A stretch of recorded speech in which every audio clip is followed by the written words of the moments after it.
achako dito Nduku kapo dwalo so weche mag tudruok kod Jared Okelo ka entiere Kisumu.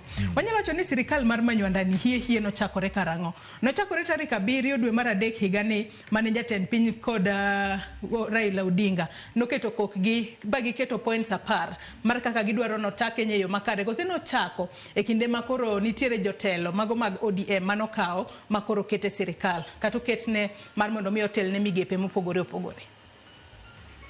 Ngene nitie gima uketo ga marach. En gimane? Gima uketo marach en ne jo ODM.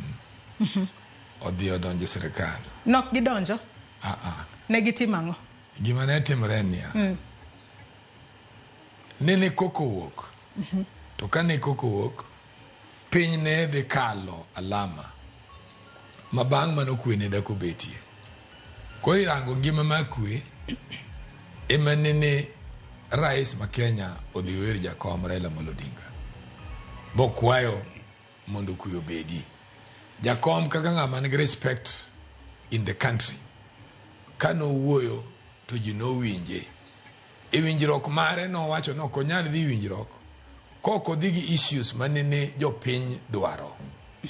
Koro magi gik mane oketo apar. Mane bang' mano bura nodhi obetie ma interno ma Jagoro mar ODM gi Jagoro mar Kenya Kwanza ne giketo kokgi. Koro gima ne duong' ne en peace. Koro ka peace no biro to nonwang' ka cabinet olor.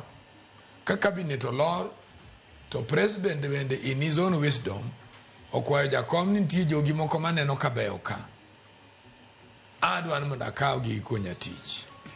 Kai ma broad based government no wuok go. Koro ka giso donjo to gidhi kacha on the basis my request ma Kenya Kwanza. To they were also members of parliament.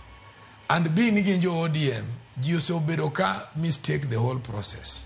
Mistake mane ma ji osebedo ka. Gineno kama chan riwruok moro nitie motegno moloyo gik mane wadwaro ka.